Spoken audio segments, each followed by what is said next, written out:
بڑے احسان ہیں ہم پر کہ ایک تو اللہ پاک نے میرے اور تمہارے زمانے میں دعوت کے کام کو چلایا، دوسرا اللہ پاک نے میرے اور تمہارے ملک سے دعوت کے کام کو چلایا، اور تیسرا احسان اللہ کا یہ ہے کہ اللہ نے میری اور تمہاری اردو زبان میں دعوت کے کام کو چلایا۔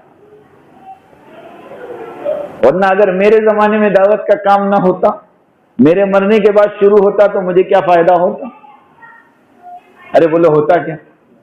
اللہ نے مجھے اس زمانے میں پیدا کیا جس زمانے میں دعوت کا کام اللہ نے پوری دنیا میں چلایا، اور دوسرا احسان اللہ نے یہ کیا کہ ہمیں اس ملک میں پیدا کیا جس ملک کو اللہ نے پوری دنیا کے دعوت کے لیے قبول کیا۔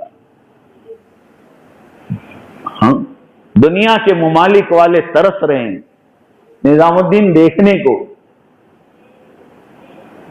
ایک افریقہ کا بندہ آیا اور آتے کے ساتھ میں وہ جیسے مرکز میں داخل ہوا، سیدھے سجدے میں گر گیا اور دھاڑے مار مار کے رونے لگا۔ لوگ جمع ہو گئے، 2 مہینے والوں نے اس کو اٹھایا، بھائی صاحب کیا تکلیف ہے، کیوں رو رہے ہو؟ اس نے روتے روتے کہا 8 سال سے روزانہ 2 رکعت نماز پڑھتا ہوں اس بنگلے والی مسجد کی زیارت کے لیے۔ 8 سال کے بعد اللہ نے قبول کیا ہے۔ آپ سوچیں، وہ ملک ہمیں دے دیا اللہ نے، نہ ویزا لینے کی ضرورت، نہ پاسپورٹ بنانے کی ضرورت، نہ فلائٹ پکڑنے کی ضرورت۔ ہاں، سیدھی ٹرین ہے، 700 روپے میں جاؤ، 700 میں آ جاؤ، 1500 روپے میں مرکز دکھا رہے اللہ۔ لوگوں کو 1.5 اور 2 لاکھ روپے خرچ کرنے پڑ رہے جماعت میں۔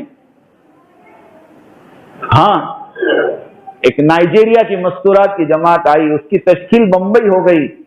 اس جماعت نے پہلے دن رات کو سونے کے لیے جب اپنا بیگ کھولا اور اس کے اندر سے ٹاٹ نکالا، جو چاول کی گونی ہوتی ہے وہ ٹاٹ نکالا، اور اس کو بچھا کر اس پر سونے کی تیاری کرنے لگی۔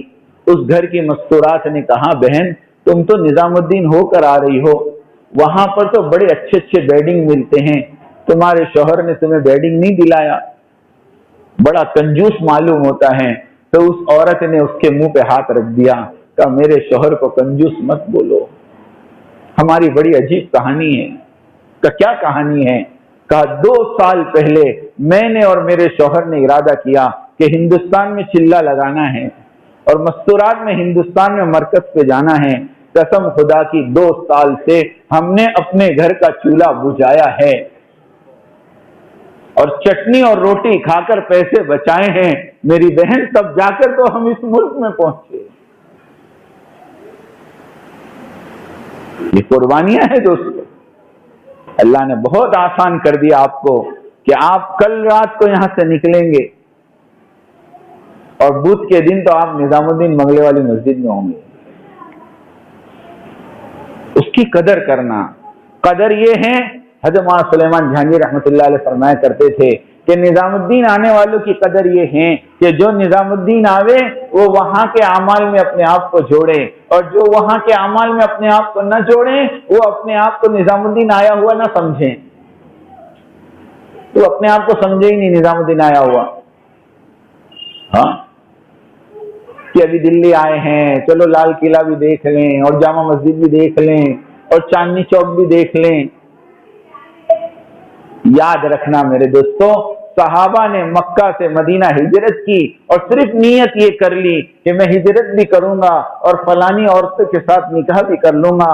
اللہ کی طرف سے وحی آئی، اے نبی آپ اس صحابی کو کہہ دیں آپ کی ہجرت اللہ اور اس کے رسول کے لیے نہیں، جو لال قلعہ اور جامع مسجد دیکھنے جا رہا ہے اس کی ہجرت بنگلے والی مسجد کے لیے نہیں ہے۔ یہ فاسد نیت لے کر مت جاؤ۔ ہم تو یہ نیت کر کے جائیں کہ ہم مسجد کی زیارت کریں گے، ہم یہ نیت کر کے جائیں کہ ہمیں اللہ پاک نے ایک امیر دیا ہے۔ حضرت جی رابع حضرت مولانا سعد صاحب دامت برکاتہم، ہم اپنے امیر کی زیارت کریں گے، ان کی عظمت بٹھائیں گے، کیونکہ حدیث میں الفاظ ہیں جو اپنے امیر کی اطاعت نہ کرے، جو اپنے امیر کے بارے میں دل میں غلط سوچے اس کا خاتمہ خطرے میں پڑ جاوے گا۔ ہاں، جو اپنے امیر سے اختلاف کریں وہ جہالت کی موت مرے گا، یہ لکھا ہے حدیث میں، مشکات کی حدیث ہے۔ اپنی نیت ایسی رکھو کہ ہم ان کا بیان سنیں گے، ان کی ہدایات سنیں گے، وہاں 24 گھنٹے کے اعمال میں جڑ کر کام کا طریقہ سیکھیں گے، اور ہم ٹیکوٹا میں آ کر وہ جیسے بتا رہے ہیں ویسے کریں گے۔ بولو انشاءاللہ۔ یہ ہم سب آپ سے عہد کرنا چاہتے ہیں۔